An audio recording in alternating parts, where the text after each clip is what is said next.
Okay, good morning po sa ating lahat. 6:10 ng umaga.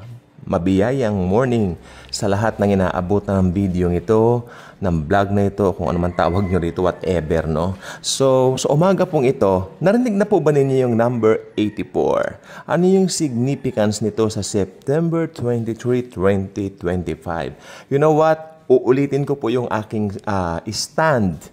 No one knows. Doon pa rin po ako. Pero kasi po maraming nagsabi sa akin, nakausap ko hapon, ibanggit mo naman yung 84 para alam din naman nila kung ano yung paniniwala namin tungkol sa 84. At alam naman na ninyo, no, ang number 84 ay may significance po sa Bible. Okay, mapa Old Testament man o mapa New Covenant. Matagal na po itong napag-aralan, pero since ito po ngayon ay parang tumbok na tumbok dito po sa September 23rd, na sabi nga nila rapture, no? Pero ako naniniwala, mas maaga pa dyan. Pwedeng ngayon na, pwedeng right after that day, o pwedeng mismo September 23, whatever, kung anong gusto ni Lord. Pero itong number 84 po talaga ay maganda po siyang exciting. Kung numbers, alam niyo ba sa Bible, kapag ka numbers ay involved, merong excitement. Hindi po natin maikakaila ito. Excited tayo kasi nagkakatugma-tugma yung mga katotohanan na pinaniniwalaan natin. Not just pinaniniwalaan natin o sabihin na lang natin, yung truth na nakasulat talaga sa salita ng Diyos. Okay. Number 84. Ito po ay may kinalaman. Alam niyo ito, no? Sa istorya ni Jacob. Jacob's story. Alam naman natin, ang ibang pampangalan ni Jacob ay Israel. No? Pinangalanan siyang Israel, binansagan siyang Israel later on dahil siya nga po ang pinaka-father ng bansang ito sa kung titignan po natin ng Israel. No? At kasi, alam na po natin, umpisa na po natin. Sino ang pinakamahal ni Jacob? Alam naman natin, wala pong iba kundi si Rachel. Nagbabasa po ba kayo ng Old Testament na libro? Maybe some of our fellow believers right now, tinatabad na sa Old Testament.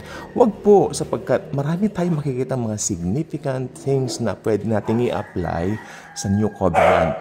Promise, talaga. Kung pag-aaralan niyo po ito, makikita niyo. Okay, point number 1. I'm so sorry. Magulo yung mga aso. Sandali lang po. Okay, point number 1. Pinatahimik ko lang yung aso. Pinakot ko lang para tumigil, no? Number 1. Jacob loves Rachel and worked 7 years to marry her.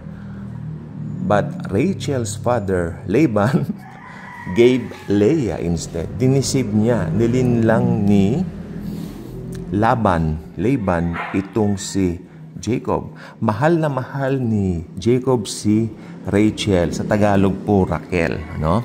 Pero, ewan ko, ano bang ginawa ni Laban? Why did he did that? Okay, nung ginawa niyang yon, no? Nilinlang niya si Jacob. Maybe dahil si Jacob, nilinlang din niya si Esau. Kasi nung Old Testament, uso yung mga ganyan, yung mga chain of events. Pag may ginawa ka, talagang babalik sa'yo. Old Testament yan, tandaan po natin. So, maybe may kinalaman doon, no? Dahil ito pong si Esau, favorite po ng kanyang father na si Isaac. Di ba? Ngayon si Rebecca, yung asawa naman ni Isaac na mga magulang ng twins na sila Esau and Jacob, ang favorite naman po ay si Jacob. Tapos nalaman niya na i-bless na po ni Isaac itong si Esau. At ang sabi naman ni Rebecca, hala, kumuha ka na, hindi bumili ako. Kumuha ka na ng paboritong pagkain ng iyong ama, ng iyong papa, ng iyong daddy. At luto mo na agad dahil inutusan niya si Esau na kumuha na nito. At pagbalik ni Esau, i-bless na siya. Tandaan po ninyo, let me explain this to you. Nung Old Testament times, meron pong isang blessing. Makinig pong mabuti, importante po to. It's very important. Merong isang irrevocable blessing. Irrevocable means hindi na pwedeng bawiin na blessing na hindi na po kailanman pwedeng bawiin. Irrevocable means ito na yon. Nung nalaman ngayon ni Rebecca na i-bless na si Esau, pinapunta niya kanyang paboritong anak na si Jacob. Then the rest was history. Nilinlang nga nila itong si Esau at nagpanggap na Esau si Jacob. Kaya si Jacob ang na-bless. Ayun po ang pangyayari. Kaya sabi nila, bumalik lang po kay Jacob yung ginawa niya sa kanyang kapatid o kakambal na si Esau. Diba? So, yun po ang sabi po nila. Kaya, ang napakasal po dito kay Jacob ay walang iba kundi itong si Leah. Kalain mo, naglingkod ka ng 7 taon. Mayroon kasi silang covenant na, maglilingkod ako ng 7 taon sa iyo. Uncle Laban. Uncle niya ito bale, kapatid ito ni Rachel Uso nung araw ang pakasal ng mga pinsan sa yung mga matandang tao, mga lumang panahon pa, no? So sabi niya gano'n, maglilingkod ako sa iyo, then after the 7 years, no, na na-accomplish ko na, ibigay mo sa akin si Raquel o si Rachel in English. Yes! Sabi naman ni Tito Laban niya. Instead, iba ang nangyari. Laban gave Leah instead. Next point, no? Next point. Are you with me? Okay. Then Jacob worked another 7 years to finally marry the one he truly loved, Rachel. Nagtrabaho uli siya. Willing to work to get the woman he truly loves. Si Rachel. Ano po nangyari right after that? Well, syempre, after nung 7 years na ito, kumpleto na po ang lahat, binigay na nga po ni Laban si Raquel kay Jacob o si Rachel kay Jacob. Yan po ang kwento ng 2 brides nitong si Jacob, no? Si Jacob, no? Okay, may nire-represent po ang 2 brides. The 2 brides are 2 pictures of 2 groups, 2 grupo.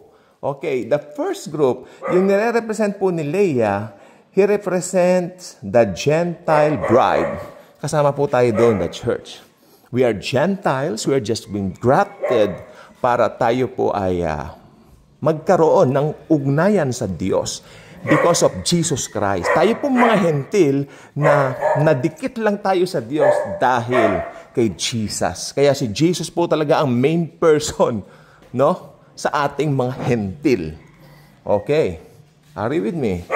Okay. So, susunod naman, siyempre si Rachel, nire-represent niya ang Israel. The bride that Jacob truly loved. Ang Israel. Okay. Pero ako, personally po sa akin kasi, para po sa akin po ito po ako. Wala nang hentil, wala nang Hudyo. As long as na kay Jesus ka, ikaw ang pinaka-special possession niya. I believe I am the special possession of Jesus Christ. Sana ganun din po kayo. Pero kailangan kong i-present itong 84 kasi napangakuan ko kahapon yung 2 magtsuhin na nandito na i-present ko po ito. No? So, paniniwala nila to. Pero ako, I am the bride of the Lord Jesus Christ. I am very special. No? Yun ang paniwala ko talaga. Ako ang special possession niya. Sana i-claim nyo na kayo ang special possession ni Jesus. Okay? So, again, si Rachel daw, nire-represent niya ang Israel, the bride Jacob truly loves. Okay? So, susunod. Ito na po yung significance. Ano naman ang kinalaman ng 84? Ano naman kinalaman ng 84? Okay, let's sum it up. Ito. Matanda na pala si Jacob, no? Nakumpleto niya lahat yung kay Rachel. Tingnan niyo ang edad niya. Okay. Si Jacob po ay 84 years old nang makumpleto niya yung kanyang pangako o yung kanyang promise na maglilingkod para makuha niya yan. Anong pangalan nun? Si Raquel o si Rachel. Siya ay 84. Wow. Ano naman kinalaman ng edad niya? Okay, teka lang po. Mag-fast forward tayo dito sa ating panahong ito. Itong ating church age. No? Ngayon po, ang Israel po ay pinanganak noong 1948. Okay. Makinig pa mabuti. Kung ang tribulation po ay magsisimula ngayong 2025 at magtatapos sa 2032, how old Israel be? Ang sagot, 84 years. Uulitin ko. Kung ang tribulation ay magsisimula ngayong taong ito, 2025, tulad nga po ng banggit, September 23rd of this year. ilang taon bago mag 7 years? So, 2032. Okay? So, ilang taon ngayon ang Israel? Since 1948 to 2032. That would be 84 years old. So, kayo na pong bahalang humusga. May isang propetisa na ang pangalan ay si Ana. At ito pong si Ana ay naghihintay na ma-meet niya ang Mesaya, ang Diyos na magkakatawang tao. Tandaan ninyo, ang mga Hudyo, alam nila na ang Mesaya ay Diyos na magkakatawang tao. So wala silang ibang excitement kundi ang ma-meet ang Diyos na nagkatawang tao. Nangyari po kay Ana. Kung babasahin nyo ang Lucas Kapitulo 2, no? Si Ana po ay ilang taon? Gusto kong malaman sa inyo. Huwag niyong pipindutin yung video na ipapass forward, no? Si Ana ay 84, 84 years old. It makes sense for me also. Okay. Nung na-meet niya yung Diyos na nagkatawang tao, pero baby. O, diba? Malamang kinarga niya yung baby. Tapos, hinele-hele niya sa kamay niya yung baby. Yun ang Diyos na nagkatawang tao, si Jesus Christ. 84 years old po si Ana. Ito po ang mabigat po dito. Ang Panginoong Hesukristo, Jesus Himself, ay pumasok sa Jerusalem. Mahalaga po ito kasi ito na po talaga yung umpisa para na-unfold po dito sa kanyang pagpasok doon sa Jerusalem yung mga prophecies na mangyayari sa kanya upang tuparin niya ang kanyang pangako ng pagliligtas sa buong mundo. It all started doon. Pagpasok niya sa pinto ng Jerusalem. Makinig pong mabuti. Jesus Himself rode into Jerusalem in 32 AD. Ilan? 32 AD. Ngayon, makinig pong mabuti.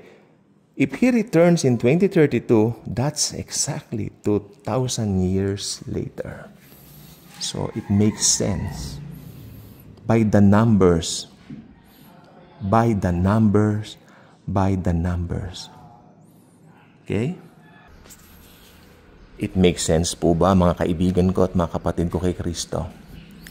In the past, marami po talaga ang nangahas na, anong tawag dito, manghula, mag-predict, mag-prophesy regarding the end times. I have many books about them. Ayoko na magbanggit na pangalan ng author kasi talagang palpak po talaga. Palpak po talaga yung mga prediction na yan. But I keep the books vintage eh. Di ba? Yun lang ang purpose. Vintage. I keep that. Sa mga ano ko pa yon, may isang printed dyan na libro. Ay, tawan-tawa ko. 1959. Palpak yung mga ano, nagbigay din ng mga dates. Nagbigay ng mga dates, okay? Okay, nagbigay po ng mga dates yung mga taong yaon. Pero naisip na po ba ninyo, but what if this time the calendar lines up perfectly? What if this time the calendar lines up perfectly? Iiwan ko na po sa inyong katanungan yan. Magkakape na po ako. Kain po tayo.